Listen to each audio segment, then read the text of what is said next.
Chào các bạn nha, chào các bạn quay lại với kênh của Điện thoại số. Hôm nay mình sẽ quay lại mình làm cái clip thay một kính con Xperia 1 nha các bạn. Ở trên tay mình đang cầm là con Xperia 1 các bạn. Con này tình trạng là khách xài bị vỡ kính màn hình nha các bạn. Màn hình hiển thị thì cảm ứng thì ok nha các bạn. Con này chỉ cần thay một kính thôi nha. Đây nha các bạn.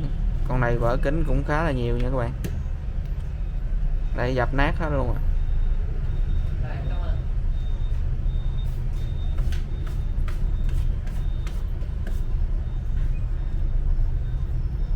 Màn hình hiển thị thì ok, gõ nét bình thường nha các bạn. Đây mình sẽ giới thiệu cái mặt kính mới bên mình nha các bạn. Đây là mặt kính mới bên mình nha các bạn.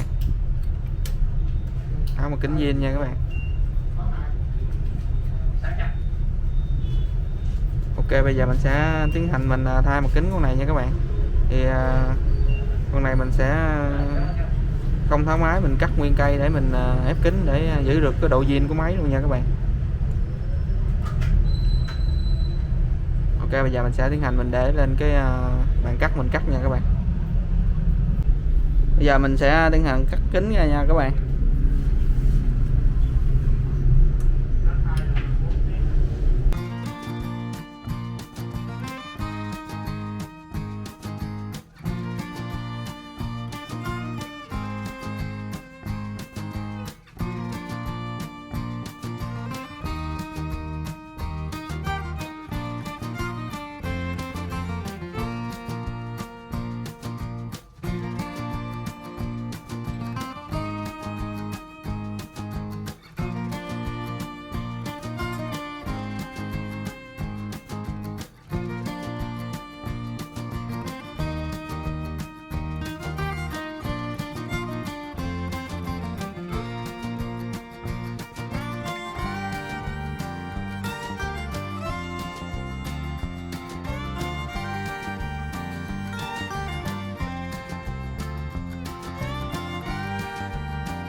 Đây nha các bạn, bây giờ mình sẽ tiến hành mình mở nguồn lên mình test lại màn hình dưới cảm ứng nha các bạn.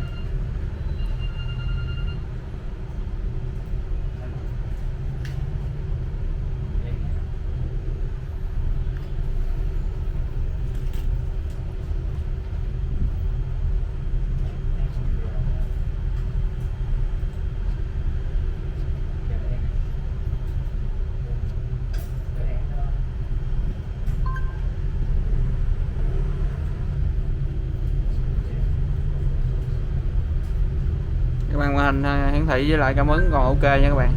Bây giờ mình sẽ tiến hành mình vệ sinh cái keo này nha các bạn.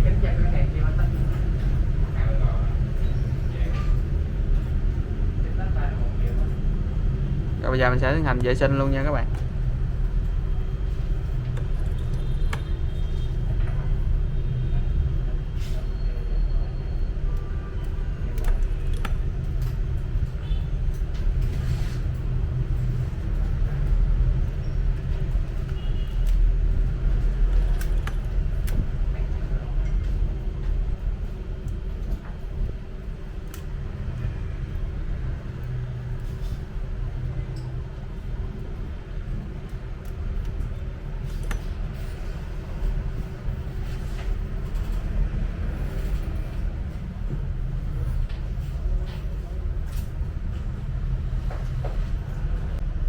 Mình vệ sinh keo sạch sẽ nha các bạn. Bây giờ mình sẽ tiến hành mình đặt kính để mình ép kính luôn nha.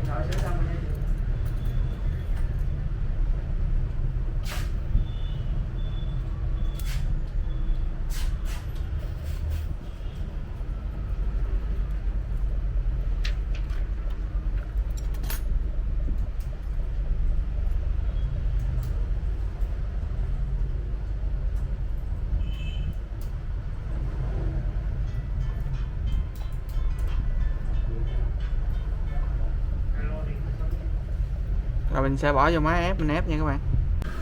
Các bạn mình đã bỏ cái máy vô máy ép để mình ép rồi nha các bạn. Máy đang tiến hành ép nha các bạn.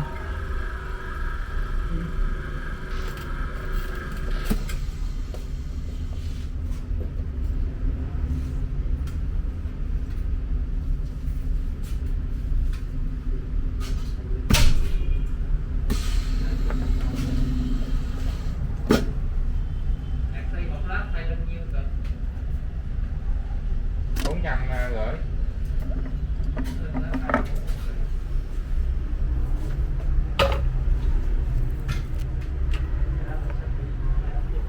Các bạn, sau khi mình ép xong nó còn bọt nữa các bạn, mình sẽ bỏ vô hấp. Cái này chắc hấp khoảng 5 phút nữa nha các bạn. Các bạn, mình bỏ hấp nãy giờ nha các bạn, giờ mình cứ mình xả luôn nha.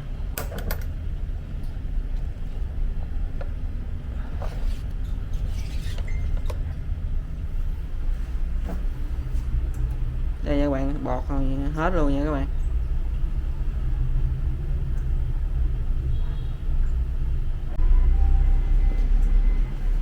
Bây giờ mình sẽ mở nguồn lên mình test lại lần nữa nha các bạn.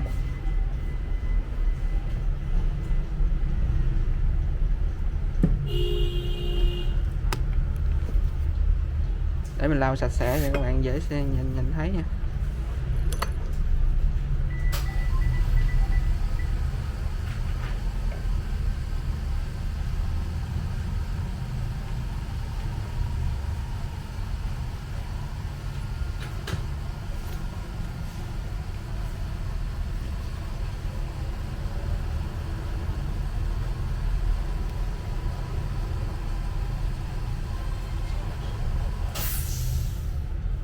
Các bạn, màn hình cảm ứng đều ok nha các bạn.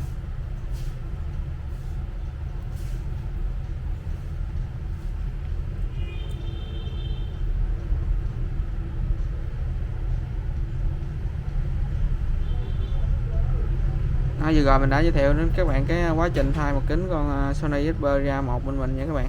Các bạn thấy hay các bạn hãy like và chia sẻ ủng hộ mình nha các bạn. Rồi mình tạm biệt các bạn nha, hẹn các bạn ở những video sau nha các bạn.